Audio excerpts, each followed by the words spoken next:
Every single disappointment that you've ever had in your entire life comes from a failed sale.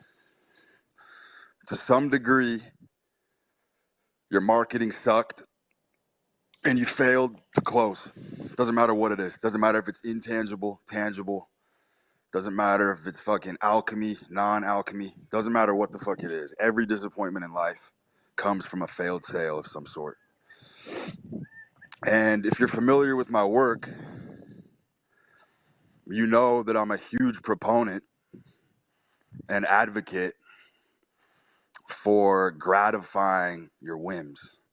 I think instant gratification is actually a very good thing for men because it puts you in that sort of predatorial mindset. You're not prey, you're not lurking in the shrubbery. You know what I mean? Your chest is out and you have the opportunity to advocate for yourself. If you can't advocate for yourself on small, minute impulses that you have, good luck. Good luck taking down the big kills. Because everything's a microcosm. And the tiniest things that you do are obviously a fractal of what the larger picture is. I'm going to give you an example of something that just happened to me, which I found to be a very interesting adventure. I was at a world-class hotel with my girl recently, and it was 10 o'clock at night, and I wanted a fucking omelet. Wanted an omelet loaded with bacon and meat and a bunch of shit. And I wanted it. And I knew there was 0% chance I was going to back down on getting this done. So I fire out a text message to the concierge line. And I'm like, yo, I want a fully loaded omelet. Send it up to the villa. Boom. Knew for a fact I was going to get some fucking scripted, rote, mechanical response telling me, nah, we can't do that. So, of course, I get the teleprompter. Sorry, sir, breakfast is not served. It's too late, et cetera, et cetera. So I'm in the hot tub with my girl, and I turn to her, and I'm like, they don't understand.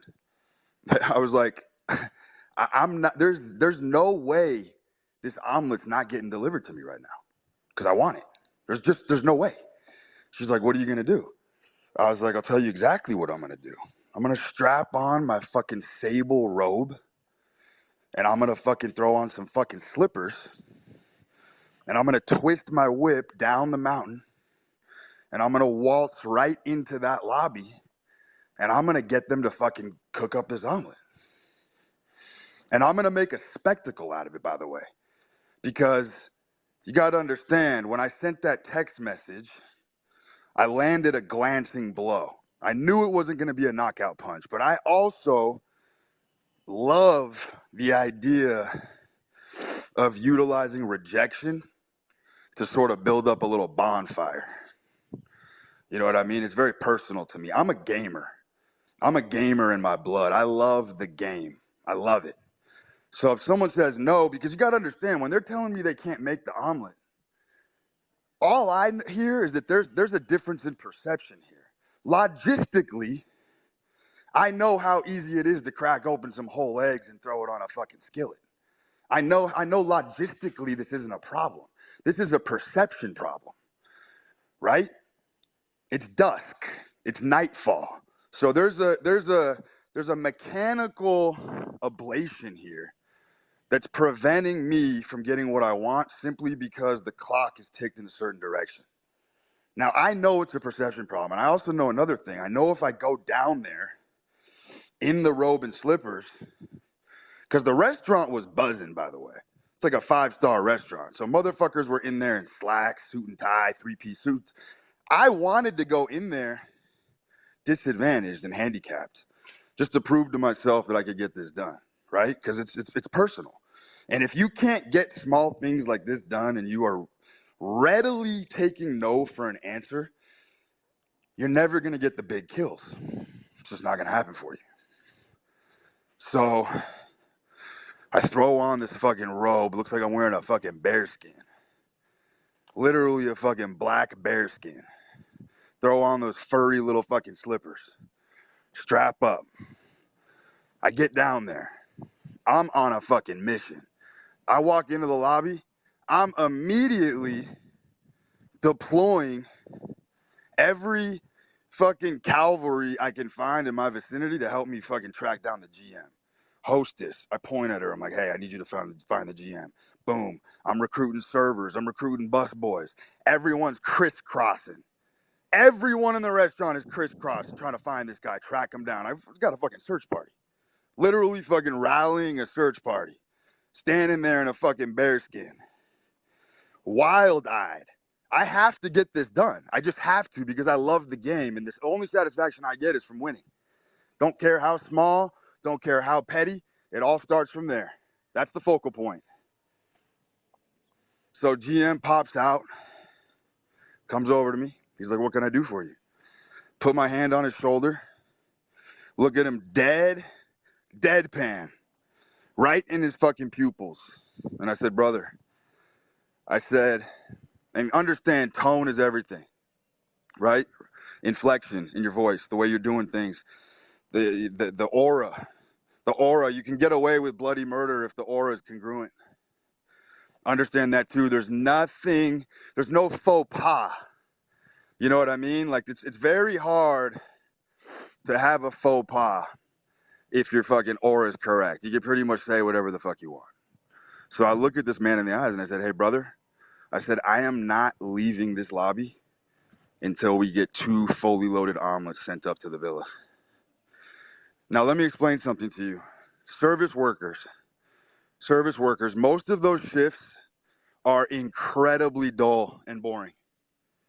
Incredibly dull and boring. These motherfuckers are bored. They don't get oddballs coming in asking for off the wall orders, right? Everything for the most part, people are going to be constricted to the menu. It's a relatively simple sort of smooth process, even for a GM in a restaurant setting. So I know I'm coming in and I'm bringing a little thunder to the situation. Like I'm going to get this guy excited because I'm going to create like a mini adventure for him. This motherfucker's bored. It's 10 o'clock at night. He's running fucking wines. He's getting the sommelier to go to people's tables. He wants a little fucking pep in his step. You know what I mean? He wants a spark. So I'm going to light that spark. And I'm going to make it enjoyable for him to get this done for me. So this dude runs back to the kitchen and he's like, let me talk to the chef. Now keep in mind, that chef had just caught wind that I had inquired over the text message and he said no. So he comes back and he's like, we will absolutely accommodate the omelet for you. We will absolutely accommodate the omelet for you. It wasn't even a question. And the way he was moving, this dude was fucking traversing the restaurant, doing high hurdles, trying to get this done for me. Because of the way I came in there and because I was staunch. You know what I mean? I was staunch. I was a bulwark. I wasn't moving until that shit got done. I wasn't moving. I was going to plant my feet firmly into the ground and get that shit done. And my overarching point is that service workers want desperately to help the right person.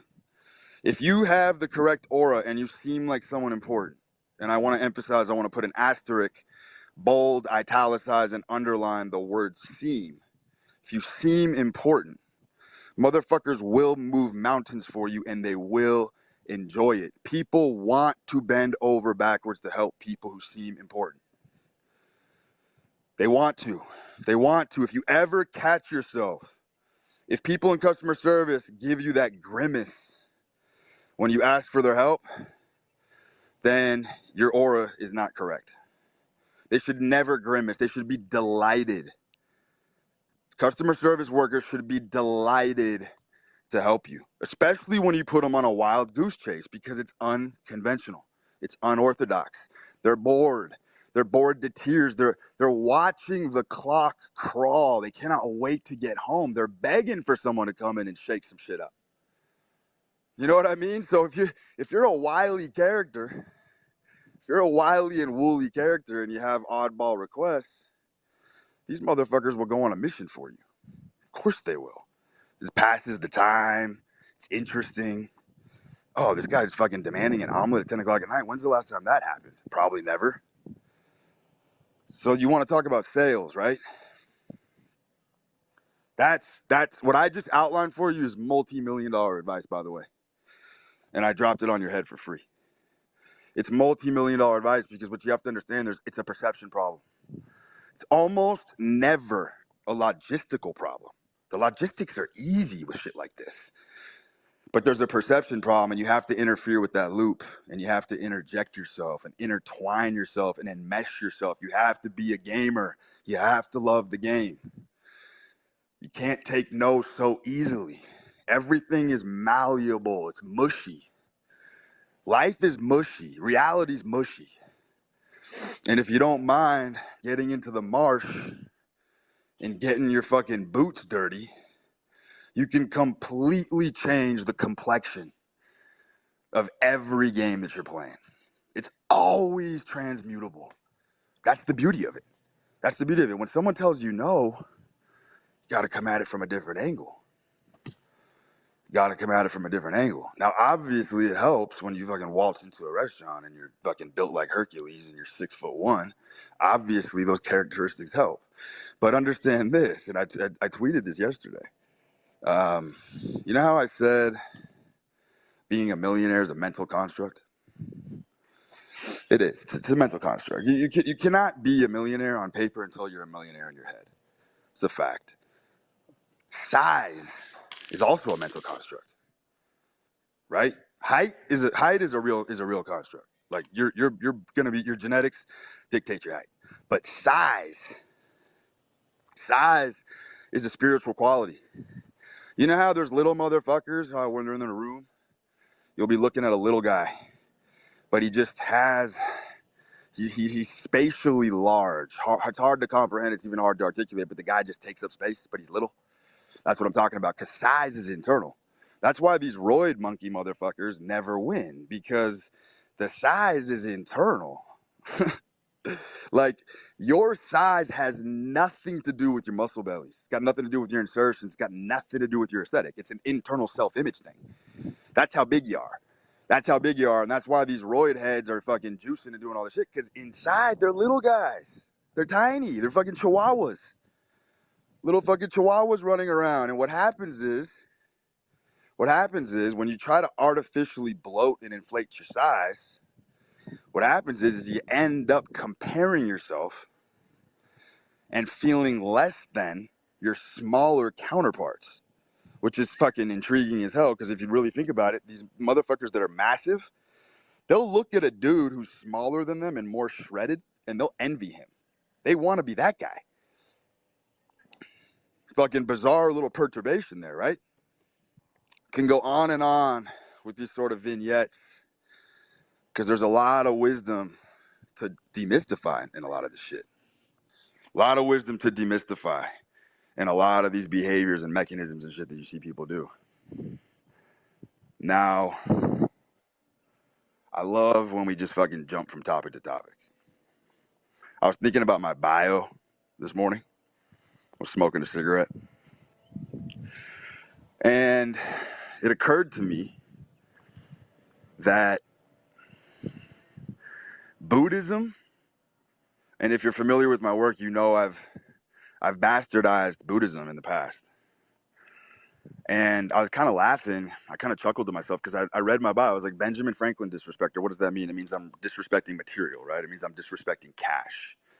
That's what the Benjamin disrespect comes from. It means that I have a detachment from material, okay? Allows me to be reckless.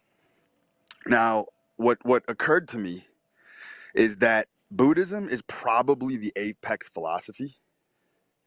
It's probably the apex philosophy. That sort of detachment from the flesh. I can vibe with that. But here's the catch, and I want you to pay attention to this. The catch is you cannot come full circle and arrive at any of these apex philosophies unless you travel the completely opposite road to get there. In other words, I traveled the complete opposite road of Buddhism to arrive at Buddhism. Wrap that one around your head. You know what I mean? Being a little more barbaric, being reckless, has gotten me to the place where I've sustained so much loss. I've had so many Pyrrhic victories where, yeah, I won the war, but the losses were so severe that it kind of had a nullifying effect, that I'm to a point now where I have a complete detachment. I have a complete detachment. There's a very, very good book called Being and Dreaming by Florinda Donner. And she says in that book, it's the best definition of freedom that I've ever come across. I don't think you'll find a definition of freedom greater than this. She says in the book that freedom is the absolute lack of care and concern for oneself. Freedom is the absolute lack of care and concern for oneself. You can mold that one around in your head. That's a titanic ontology to kind of tackle with, to kind of wrestle with, to even lock horns with. It's sort of daunting to kind of wrap your head around that, because there's a lot of truth in it. That devil may care, that reckless abandonment of self is how you push the envelope and how you remain at the edge. There's no other way to do it. Self-preservation, ironically, the motherfuckers who self-preserve burn out the fastest. They burn out the fastest. Smoking cigarettes is a metaphor, gentlemen. It's a metaphor. You'd rather burn out than fade away. If you're a red, hot-blooded male, you would always rather burn out than fade away. Speaking of which, I've been smoking ceremonially. I've been doing it sort of at like sunrise and sunset. And it's sort of this kind of spiritual undertaking that I've been doing. Instead of just chain gunning all fucking day long like I was doing, I'm sort of making it a little bit more celebratory. And it's been beneficial. It's been definitely beneficial. By the way, speaking of sales and sort of this whole kind of like maniacal persona, do you guys understand how fucking vigilant you have to be in this society when you do go for service? Like when you go to a restaurant or you go for any kind of service, you really, really do you have to be neurotic. You have to be neurotic to stand head and shoulders above the status quo right now. I mean, the shit that they're putting in the food and restaurants is seriously an abomination. It's fucking disgusting. And I just sit there in restaurants sometimes and I'm like, I'll just see people order shit that they think is healthy. And it's lacquered in fucking sauces, marinades filled with fucking sugar, fucking vegetable oils, seed oils, fried. These people are fucking cooked. When I go to a restaurant, I am neurotic. I have to fucking coach. I end up having to coach my server, the chef. Like, you have to really, really be whipping your horses to stay healthy, because they really are fucking poisoning everything. It's a fucking disgrace. Like, why the fuck does brisket or a beautiful steak need sauce on it? Like, what the fuck is the American obsession with this? Are we fucking children? Do people just feel like they need dessert? They need like these slushy, slurpy fucking sauces on all of their meat? Like, whatever happened to just eating a fucking good piece of meat, medium rare, with some fucking salt on it? Like, why do you think we have the most misshapen society we've ever seen? I look at people sometimes and I'm like, that person is so morbidly obese that, like, legitimately they cannot fit back in their frame. It doesn't matter what kind of fucking Superman weight loss program they go on. They're never going back in their frame. It's so fucking disproportionate. It's so stretched out. It's toasted. It's never coming back. And these people are just repositories. They're fucking repositories for fat cells and just fucking insulating all these fucking heavy metals and toxins in their body. It's really fucking it's unheard of. It's unheard of that as a society we've allowed this to happen. So you have to be, and again, here's the fine line. That sort of neurosis that I'm talking about, like when I go to a restaurant, I have to tell them 100 times. Seed oil allergy, do not fucking touch my shit in seed oils. Cook it in straight butter. No marinades, no sauces, no sides. Just give me my fucking meat. Because what's crazy is, and I know a lot of you have experienced this, even when you go to a nice steakhouse and you order a steak and it's drenched in whatever the fuck they drench it in, or they baste it in butter like the way they do it, it is, you feel bloated and you feel horrifying after the meal. And you're like, I just had a steak. I didn't have anything with it. Why do I feel so horrifying? It's the fucking oils. It's the fucking oils. The bottom line at these companies, you have to understand, frying food, cooking up food in expensive, nice oil like tallow, coconut oil, shit like that, it's expensive. It's expensive. So they're opting for these industrial fucking vats of oil, and they're just fucking slushing it fucking everywhere. Pasting it on, brush stroking it on all your fucking food. And then, you eat clean for such a long time and you really realize why that saying there's zero competition really exists. Because if you are vigilant and you stay on top of it, like I'm saying, you're gonna be lean as fuck. There's something very anabolic about cutting out like 95% of what the average person's eating. It's fucking insane. It's completely anabolic. Eating like an ordinary meal now. Like that's how low the bar has been set. Motherfuckers are just greasing themselves with whatever the fuck people will put in front of them. It's really fucking bizarre. And so my whole point of that is like when you're neurotic and you bring the chef out and you tell him what your special needs are, having special needs is a fucking superpower in 2023. Because like I said, we live in a lull culture right now. Things are lulled. Things are sleepy. Most towns are very sleepy right now. People are sleepy. People are fucking triple vax, triple boosted. Motherfuckers are like zombies. So you come in with high energy and you start making demands and you do it in a way that's kind of fun and kind of clever. And you know what I mean? You're doing it gregariously. People enjoy making those kind of accommodations for you. You know what I mean? And to some degree, it's funny because it's at a local level. You're also bringing awareness to themselves. Like I can't tell you how many people have told me, they're like, fuck man, I've seen the way you ordered, inspired me to cut out this shit, blah, blah, blah, blah, blah. And I'm like, yeah, dude, I'm just living by example. So it does have this shadow effect where it's like a ripple effect. You don't even realize how when you're neurotic and you look good, motherfuckers start paying attention. They're like, I want to do what this guy's doing. You know what I mean? It's a net positive for everybody involved. So don't be afraid to be neurotic and have neurotic requests. You know what I mean? Especially when it comes to advocating for your own health, because these institutions and these restaurants, they don't give a fuck. You'll order bone marrow and you won't realize 50% of the content volume is fucking Mazola oil. Mazola oil. That should be the people who created Mazola oil should be brought before a tribunal and flogged and tarred and feathered in the public square and quartered. What the fuck is Mazola oil? And why is it in every fucking meat product? It's fucking insane. It's completely insane. I'm going to open up the floor. Let's, oh, by the way, here's the fucking game changer for you. You guys know I'm a teetotaler. I do not drink. However, the last week I have been, I would say borderline drunk every day. But check this out.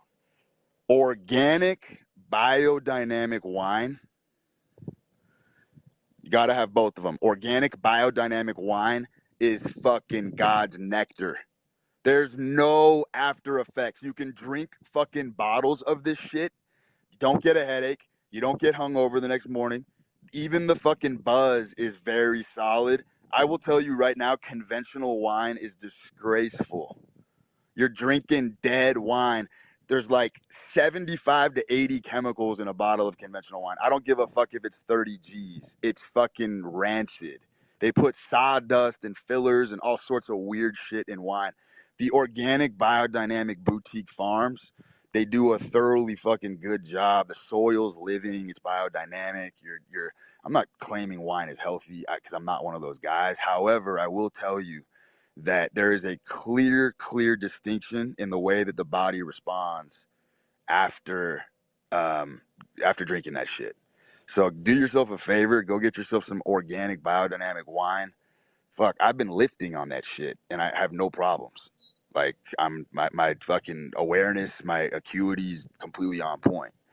and I have zero alcohol tolerance because I've never been drunk, probably until this last week, and even then it was very manageable. It led me to believe something interesting about the human spirit. It led me to I almost believe that people who get super drunk are surrendering. Like there was a moment in time when I was drinking this shit where I was like, you know what? I could see myself fight through it.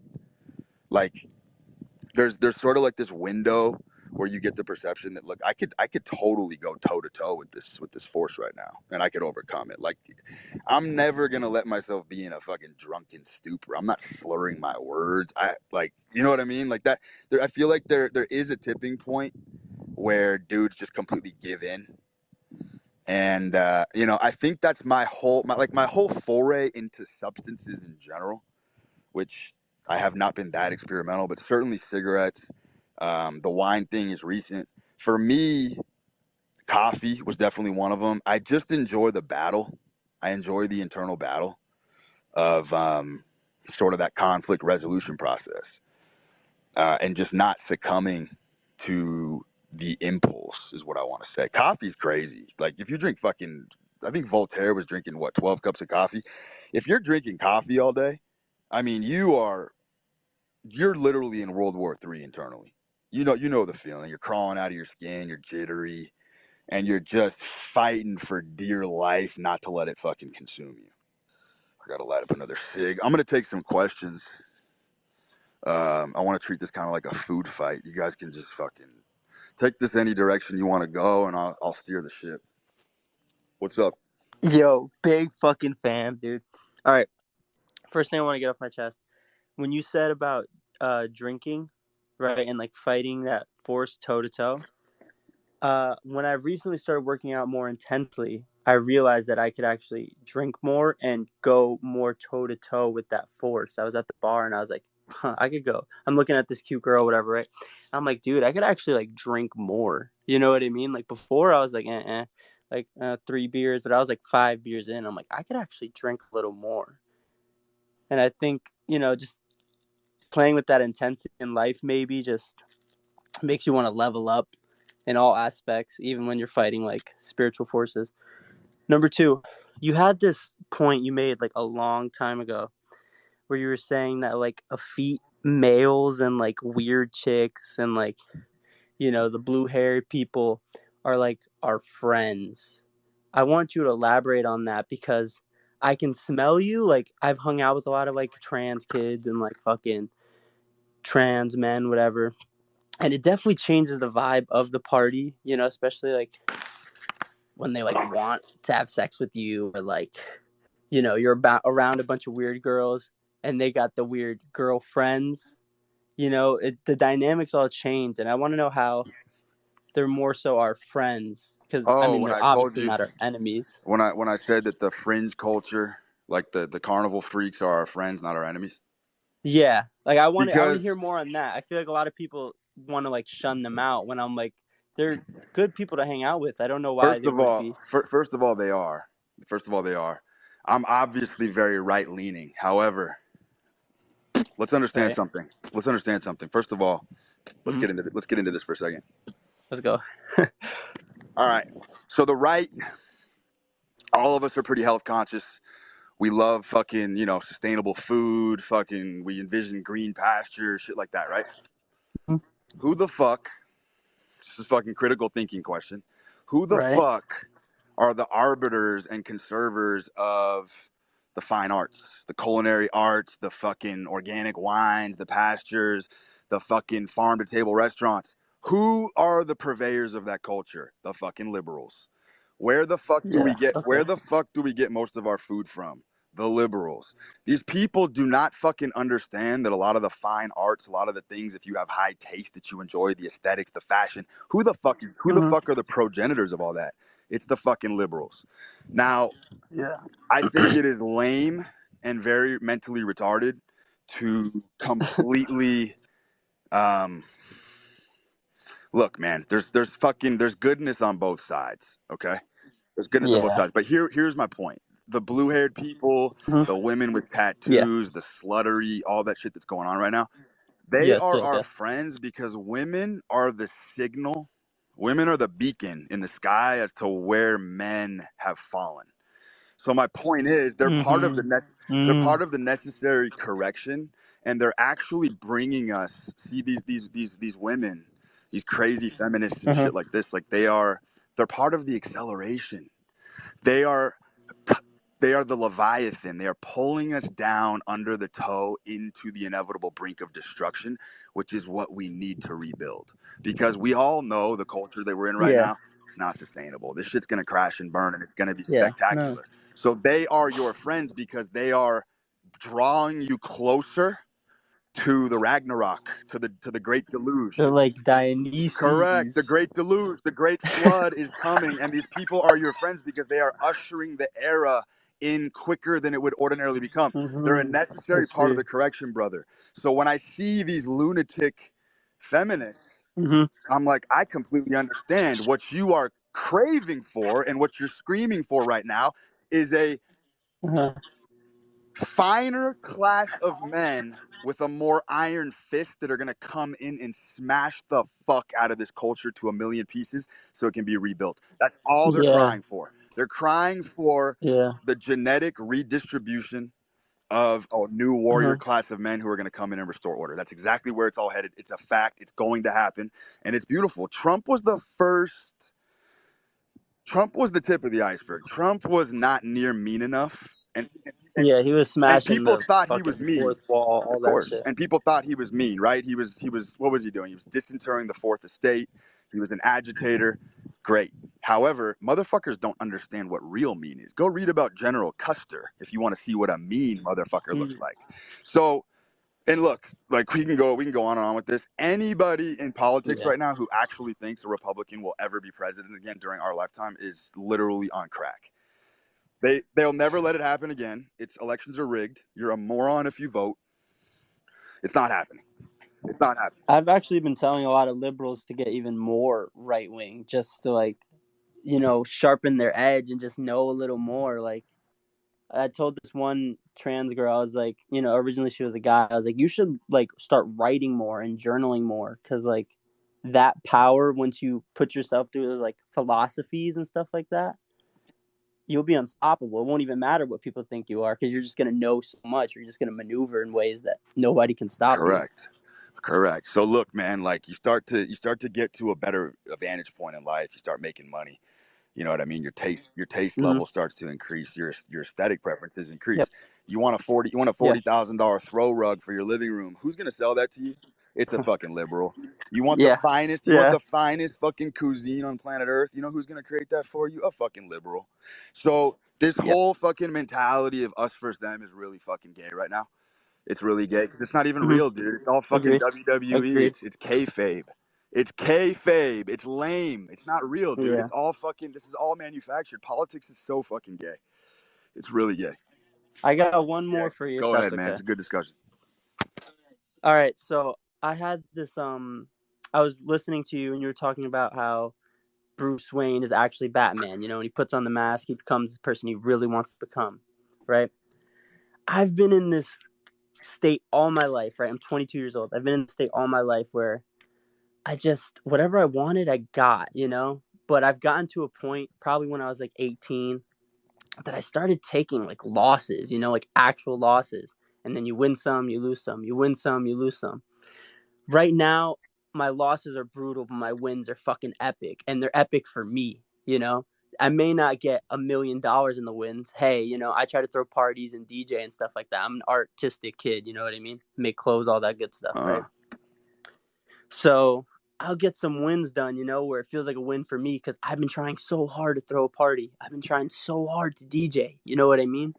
And then it's a win because I'll make like $100. But the losses are like, business ideas getting stolen from me. I had 2 business ideas get good. stolen from me. You know what I Good. mean? Now they're doing it. I Good. know, and I've listened to your advice, and you're like, fuck yeah, that's what's supposed to happen. Of It happens course, every dude. day. That's how I know I'm in this America. shit, and I love it. It America's makes me want to do it America's more. the land of the free, brother. It's the home Yeah, of piracy. fucking Everyone is ridiculous. fucking jacking each other's ideas and bootstrapping it and spicing it up, man. This is the land that we live in. Understand something. America is tailor-made for predators. It is tailor-made for people with the conqueror's mindset. It's tailor-made for men who think outside the box. And I'm telling you, bro, those things, those attacks on your persona, those attacks on your Mm-hmm. work, those attacks on your Yep. bibliography, you want that shit, bro. You want it. You I welcome know, it. bro. You welcome it. But how do I make these? I know I have to keep grinding, but how do I make these wins fucking Dude, grinding huge? is kind of gay. I've been kind of reversing my stance on this. I've been thinking about Mm, it. Grinding makes you uncharismatic as fuck.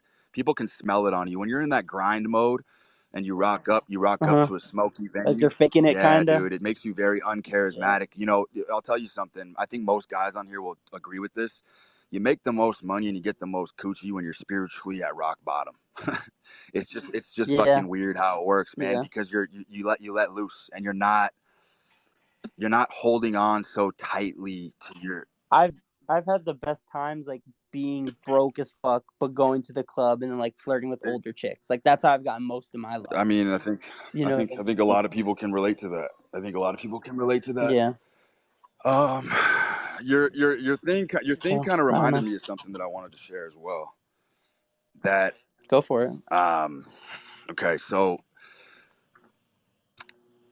there's a lot of dudes who are incompetent or their life sucks, and what they'll say is, and Yep. this is chick speak. This is chick speak, and it's a mental Uh-huh. trap that a lot of guys work themselves into, and they'll say something to the effect of, we're all on different paths in life. In due time, I'll get Mm. there. We're all on different Mm. paths. Let me tell you something. As a fucking man, we are all on the Uh-huh. same path. That's a very Okay. female oriented way of thinking. We, as men, we all want the same things. And you know what? There are True. circuitous routes to get there, but ultimately we're all gunning and running for the same fucking things in life. Men are all on Yeah. the same path. No one is on a different path than you. And if you don't Uh-huh. view life through this lens, it means you are getting steamrolled and run the fuck over. Okay. There are no different paths, brother. All roads lead to Rome. All men are on the same fucking path. Remember that. Remember that. Women are on different paths. Men are on the same path.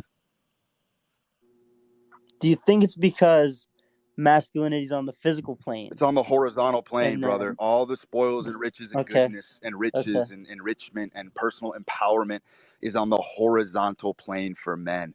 Women are vertical. Women are vertical creatures. What I mean Mm-hmm. is, a woman's beauty scales infinitely upward based on her beauty and grace, and how coquettish she is and how demurred. It's a vertical horizon. Men Right. go far, not high. High is an illusion. Men go far. And what I mean by that is, as a man, we are all born nerds. We are all born dorks. We're all born geeks. Mm-hmm. There is nothing that separates True. you when you come out of the primordial ooze. How far you travel from your baseline is everything. It cements and crystallizes your aura in time and space. And people will remember you for how far you went, not how high you climbed. Uh-huh. The horizontal plane is everything for men. It's horizontal, brother.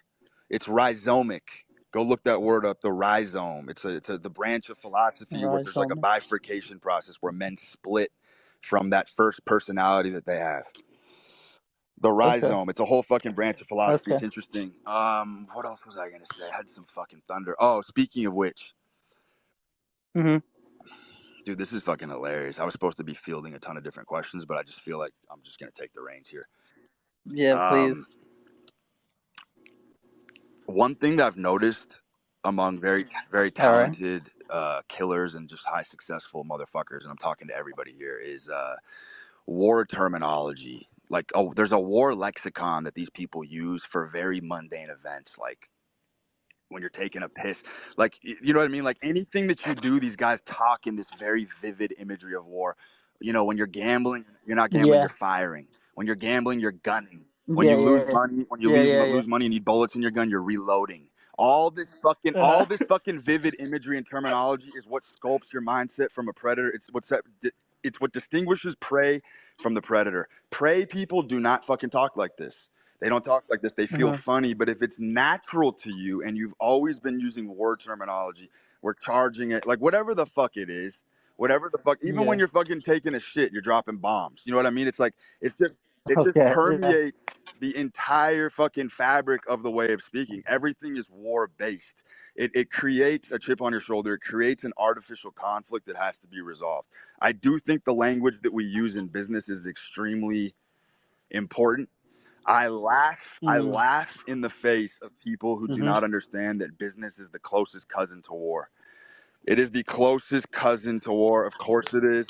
If you monitor Yeah. the blood pressure, if you monitor the fucking rapid eye movements, if you monitor the hormonal profiles of people that are tackling extraordinary projects, I promise you, it's almost identical to a motherfucker who's sitting in trenches. I'm not kidding. It's actually the hormonal Mm, profile has a very similar response. Commerce is the new jungle, must be embraced. Must be embraced. You have to be able to conduct commerce if you are a man. Have to. It's yeah. non-negotiable. I'm learning that the hard way, man. Yep. Fuck. Non-negotiable. I'm gonna take another question, man. I All right. appreciate you. Thank you so much. Love, bro. Peace out. Hello? Yeah. Yeah. Can you hear me like this? Uh-huh. Alright, so one thing that I've struggled with for like maybe 5 to 7 years now is sleep. So I've probably averaged like maybe about 5 hours like a night for 5 to 7 years now. Mm-hmm. And I kind of struggle with the whole like science. It's kind of like two questions in one of it. I struggle with the whole like science versus spirit type of ideology, mindset, whatever you want to call it. And I feel like guilty when I get like Uh-huh. 8, 9. Like I feel like lazy. Yep. This is a Like great getting this, this is a great question. I'm glad it's fun. We're in sync, bro, because I was gonna talk about this. I was actually ruminating over this morning. yeah, cause Couple things. Couple things. uh, First of all, if you want to understand sleep, let's just do some fucking let's do some critical thinking. Um, if you truly were designed to sleep a straight cold 8 hours in a fucking rigor mortis state where you're basically half dead, you wouldn't be here. Your ancestors wouldn't motherfucking be here. There were throughout history when people would fucking sleep in the fucking treetops or get some slumber in a fucking cave. If they didn't sleep with one eye motherfucking open, you bet your ass the saber-toothed tiger was gonna maul them to death. You were not designed. I don't give a fuck what Huberman says. You are not designed to sleep a cold fucking straight 8 hours. You're designed to sleep in intervals. I've experimented with this. Men of war have experimented with this. Marines, Delta Force, the fucking finest soldiers in the fucking cavalry in the armamentarium have all fucking discussed this. You are designed to sleep in intervals. Maybe 3 hour bursts. Get up, dude. I've been going for 1 o'clock in the morning walks. I'll go fucking spark up a cig and I'll go walk a mile at 1 a.m. and then just go back to sleep. I feel fucking incredible. It's the predator's mindset. Prey mindset is that you need your fucking 8 hours. You need to check your whoop. You need to check your vitals. That's bitch shit. That's bitch shit. I do not know a single productive motherfucker, first of all, who sleeps 8 hours a night. Do not know one. Do not know one. I'll also tell you something else because I was thinking about this morning. The measure of vitality, you don't need blood work. You don't need anything. If I go to bed at 2 or 3 o'clock in the morning, as soon as the sun rises, I have to get up. Like there's something in yeah, my body that beckons me. I cannot lay comatose while I know the sun is up. I just can't sleep. I don't give a fuck if I'm on 3 hours. I have to get up and start my day. And I think that's the best vital sign of health as a man. Like if you legitimately are able to sleep into like 10 a.m. with light peering through your fucking blinds when the sun is up, dude, there's some fucking biological, there's some biological fucking ruptures going on. That is not healthy at all. At all. And I get it. There's the fucking guys who say, well, if I go to bed at 2 a.m. and I get my 8 hours and I get up at 10, I still got my 8 hours. It's like, yeah, but the biological rhythm is fucked up. A healthy yeah, man wants to spring out of bed as soon as the sun is rising.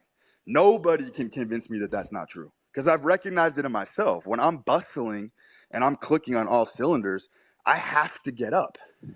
Have to. There's too much to do.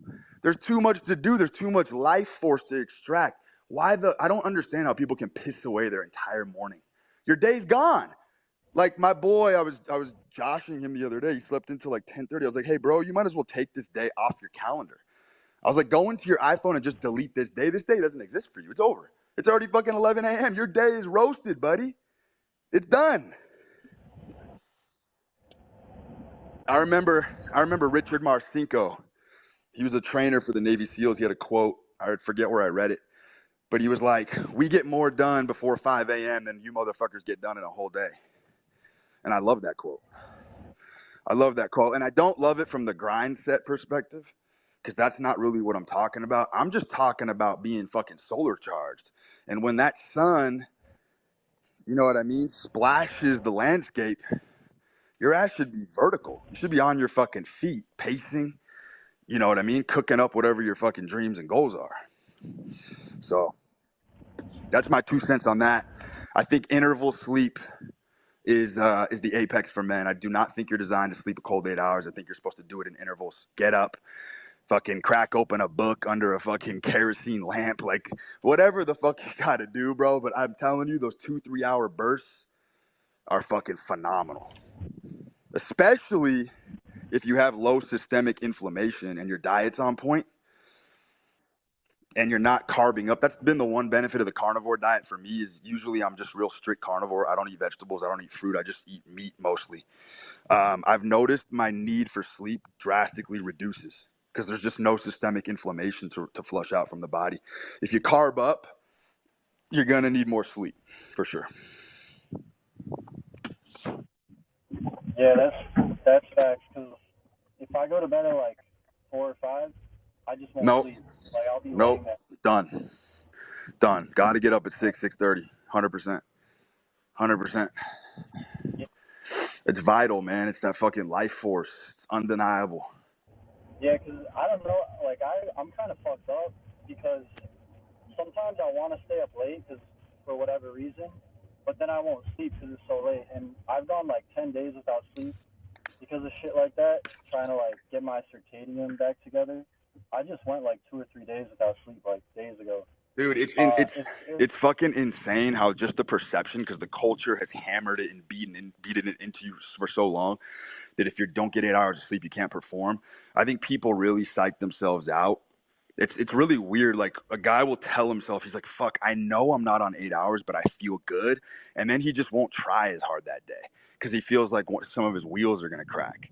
And it's like, dude, I've always been, no matter what, I remember there was one day I stayed up for 24 straight hours I was on a beach. I literally didn't sleep for 24 hours, and I tested myself, and I went in to the gym and I fucking front squatted a PR and I snatched 300 pounds. And I, no joke, never closed my eyelids. It was like probably in the 26th hour. And I had no problem with it because mentally, I just refused to let that creep set in that I cannot perform or function without a certain metric being hit. Like, that's the kind of mindset that you want to build. People are, this culture is very pervasive. People have really let these metrics demolish their their natural biological inclinations. Like, dude, I mean, come on, man, we're fucking men. We have such a range. There's so much fucking opportunity within the male hardware. The hardware is so durable on the male body. I am fucking destroyed on a weekly basis. My joints always hurt. I'm always fucked up. But I'm always performing at the highest level. Why is that? Because the body's meant to be sacrificed. The artists know this. The artists know this. The artists fucking cannibalize through their own flesh to produce the fucking art that you love. The cinemas, the film, any kind of fucking books, like everything you've read that you love, you understand that a male brutalized his flesh. He self-flagellated to produce that work for you. You know what I mean? It's the ultimate offering. So yeah, dude, fuck this mint condition male culture where everyone just wants to be a GI Joe in the plastic box. The body's meant to be run into the ground. It's Yeah, that's so good to hear. 'Cause, like, man, I'll watch it. Like, I just watched a video yesterday, and it was this dude talking about how important sleep is for testosterone, muscle, just being like on top of your shit, like libido, all come that type on, of man. shit. Come on, bro. I was drinking wine every day this week, multiple bottles a day, and I was going into the fucking gym and I was ferocious. And then some fucking one of my boys was like, dude, did you see the study that muscle synthesis is inhibited when you? I'm like, dude, fuck off. My muscle synthesis, is just fine. Like, I'm inoculated. You know what I mean? Like, my mindset is so inoculated from these admonishings from the mainstream. It's all bullshit. It's all fucking bullshit, man. We are the architects of our reality. So I don't know if it's like the sleep, but like I feel like I've gotten kind of burnt out. I don't like because I've literally gone days just recently without sleeping for a few days, and I low key feel burnt out. So how do you think I should like get my shit kind of high energy again? Cause I do the diet well, I do all that, but I like don't sleep, and I don't know. It's definitely a mental thing, but I'm trying to get myself like really high It energy. is a mental thing. So It's how do you? not.